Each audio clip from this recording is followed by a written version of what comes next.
here's a harsh reality of AI that not too many marketers are talking about. Corporations are saying, we laid off 20,000 people because of AI. They usually did not lay off 20,000 people because of AI. It's a better narrative than saying, we weren't performing as well, so we laid off 20,000 people. Your stock is going to go much lower from the truth than using the AI narrative. And CNBC had an interview with, I believe, the Perplexity founder, maybe Anthropic founder. It was an AI event, and they're talking about AI is not the cause for a lot of these layoffs. They're just using it as a scapegoat.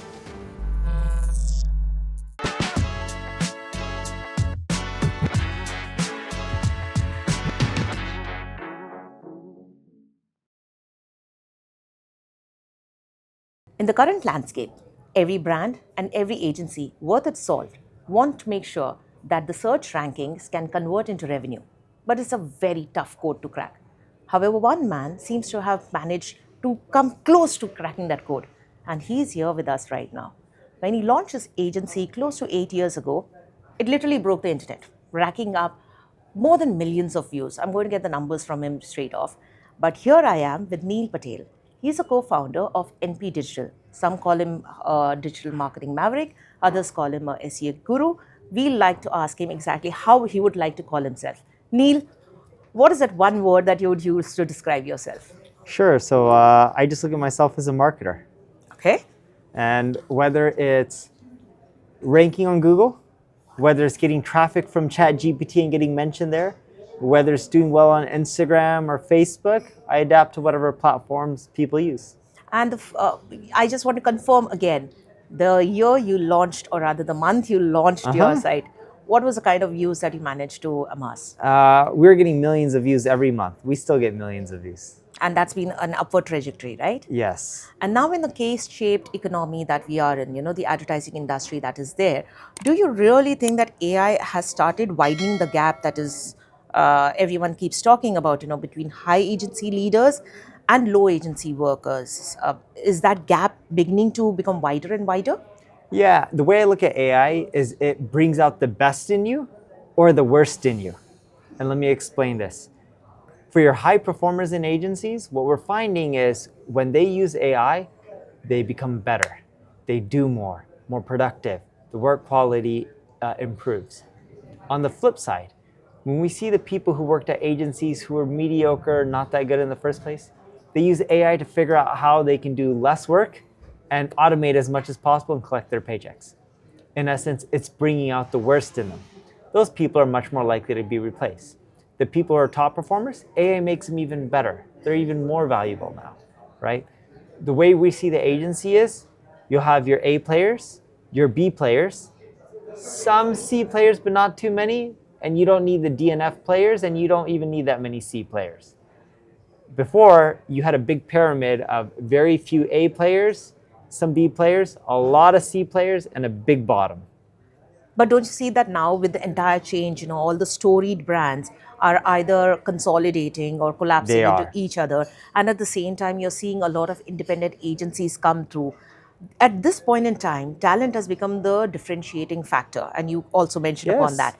Yet at the same time, given the evolution of technology, ensuring that your current talent is properly skilled or upskilled or reskilled, and ensuring you actually separate the chaff from the wheat becomes very difficult for most marketing leaders, right? It is difficult, but here's the harsh reality. In your organization, some people will adapt, some people won't. You can take people through retraining exercises. You can give them all the knowledge in the courses. You can give them access to the tools and tell them to learn and play with it. Some people will and some people won't. The reality is the people who adapt are going to do much better. The people who are slow to adapt or refuse to adapt are probably going to get replaced. So you work, or rather your organization works with a lot of companies, right? And some of them are legacy companies, some of them are new age companies. When you try to convince them, about adaptability, is it a very easy conversation to have, especially when it comes to reskilling, retooling, reinvesting into certain areas? It is something that they all want to hear about and they're open to doing, but here's the problem. Even though they say they are with legacy brands, there's a lot of politics that happen internally and it takes much longer. But they're at this point in life with the stock market globally, is penalizing the legacy brands that haven't adapted to AI or could be potentially replaced by AI. So financially, it's affecting the shareholders. Employees, typically of these organizations, are also shareholders, especially the executives, CEO, CFO, CEO, heavily compensated in stock typically. Same with like the CMO. So what ends up happening is when it's coming out of your pocket, you're feeling the pressure. You tend to adapt faster because you know if you don't, you're going to either be A, out of a job, or B, you're going to not do as well financially. Okay, that's very stark. And I wonder how many people are actually reading the lines on the wall that clearly. They don't need to read the lines on the wall. They can just look at the stock prices. Okay, you're right about that. But how easy or difficult is it to get them to actually put their money where the mouth is? It is very hard. And the reason being is change is not simple. And the technology is changing so fast. You implement something, a month later, everyone's talking about something new, right? And it could be OpenClaw or Claude Code first, and then a month later you have OpenClaw, and then everyone's starting to do new things, switch and test new things out. But here's a harsh reality of AI that not too many marketers are talking about. We see all throughout the world of organizations adopting AI. The CIO is saying, we need to spend more on AI, we need to spend more on AI. The CFOs are typically saying, we're not seeing the ROI, we're spending more, we're not seeing massive revenue increase or productivities. Now, corporations are saying, we laid off 20,000 people because of AI. They usually did not lay off 20,000 people because of AI. It's a better narrative than saying, we weren't performing as well, so we laid off 20,000 people. Your stock is going to go much lower from the truth than using the AI narrative. And CNBC had an interview with, I believe, the Perplexity founder, maybe Anthropic founder. It was an AI event, and they're talking about AI is not the cause for a lot of these layoffs. They're just using it as a scapegoat. But we're seeing marketers use AI for different things like creative. Language translation here in India is huge because there's so many different languages for both video, voice, 11 Labs, HeyGen. The tools are endless. But we're seeing the highest ROI in marketing from AI actually getting mentioned in ChatGPT, Gemini, Perplexity, Claude. That is driving more revenue from AI in the marketing realm, from what we're seeing, than the use of any tools at the moment.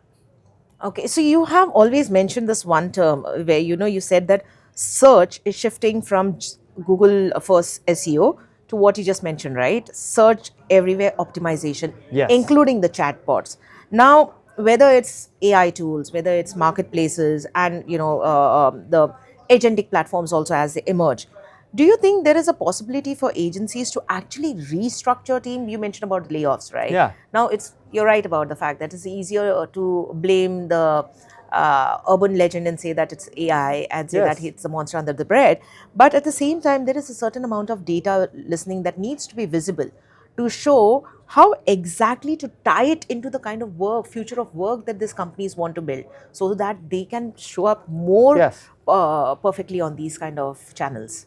Yeah, and we're seeing it work, but we're seeing a lot of the strategies and tactics. You have to adapt and change. So you have to focus more on digital PR, and you still have to do the technical stuff like using structured data, schema markup. You have to focus on more reviews and velocity. You got to focus on sentiment and do analysis of you versus the competitors. But to do a lot of this, you either need to hire agencies, or you got to start hiring new people or restructure your team. And restructuring is definitely possible. You look at Omnicom and IPG, they'll restructure a lot. And they have no choice. Big companies, small companies, all go through it. Block just did an announcement, the Jack Dorsey company, that they laid off not 50% of their staff, but it was high up there. It was a large percentage. Stock went up significantly after hours. The market loved it. You can restructure if you want. It's just companies don't like doing it because it's painful. But sometimes you have to go through the pain to get the benefit at the end.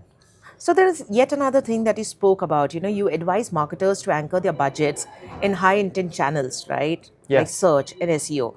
And then you also recommend that they should reserve 10 to 15% of their marketing spends for experiments. Now, that sounds very utopian, to be very honest, when a CMO is sitting with their entire planning sheet. But according to you, at what point does an experiment actually earn its way into a core budget? When it's profitable.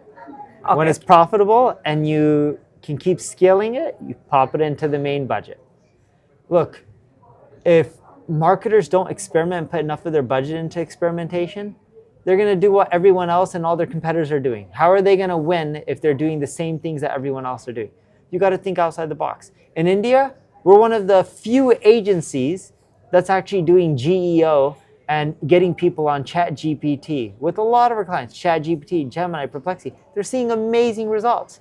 It's not common. Holding companies aren't thinking about this. They don't care about this. It's doing extremely well for clients. Why? There's also not a lot of competition. Sure, it's new, but it works well. And in markets like the US, we're getting our clients advertising in ChatGPT. It's great for our clients. We're early on. A lot of companies aren't focused on this. But hey, there's less competition. If you don't try new things out, you're not going to dominate and win. But you can do it probably with some of the platforms which have opened themselves up to ads, right? Like ChatGPT. But Anthropic is holding off, saying that they are not going to have any kind of ads. So Sure. what do you then? You get there organically. You can still optimize using GEO and get Claude to mention your company. Okay. Now I'll reverse the earlier question that I said. Like you said, marketers need to experiment. But often, how would you recommend that teams and marketers don't go about protecting their pet projects, that generate activity but not profit? So you mentioned profit. Profit can be short term. Profit can be a blip immediately, and then there is no idea to really see. You have to keep tracking it. If the profit can't continually sustain, eventually you need to cut it or change it. Marketers should never try to protect pet projects. They should try to protect what's best for the company. If they're protecting what is in their own interests, they're probably not the marketer that should be working for that company. Okay, or probably not. I mean, they're probably just trying to create some kind of a diving board so that they can get onto the next big role. That's where all these pet projects come from, right? Yes, but you don't get the next big role by doing a pet project. You truly get the next big role by doing extremely well for the company. Okay. The people who try to do things just to get the next big role at that company or another company, those people don't tend to do as well in their career versus the ones who just focus on ROI and growth and sustainability. So this is my last question to you, and this comes actually from, I would say I'm personally vested into it. Now, this is in the world of journalism and content creation, all right? Now, content matrix is largely misread. I mean, just about every media company is getting into it. And traffic and reach are often celebrated within teams without some kind of a revenue context attached to it. I would like to understand from you, and if you could probably share any examples where you can recommend how these publishers or media companies should assess content effectiveness today. Not just look at the dashboard in terms of reach. So I look at content in many different metrics. Rankings and traffic. I look at things like brand mentions. How many times is your brand getting mentioned? I look at citations. I look at things like links, of course. I look at things like sentiment analysis. Are people saying more positive things in you than negative things? How are you doing on the LLMs? I also start loving to look at things like how much revenue is your content driving?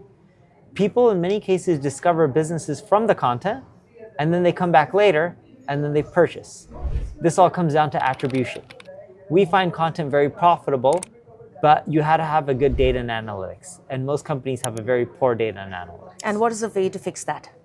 You hire a data analytics team, you can build it internally or hire an agency. Okay. And my last question to you. Now that you're in India, what's the first thing you're going to be doing other than catching up on sleep? I love the food here. One of my favorite things to eat when I come to India is a kati roll. Have you know what a kati roll is? Of course. The paratha with chicken inside or paneer. It's good. So if you like the video, here's what you need to do.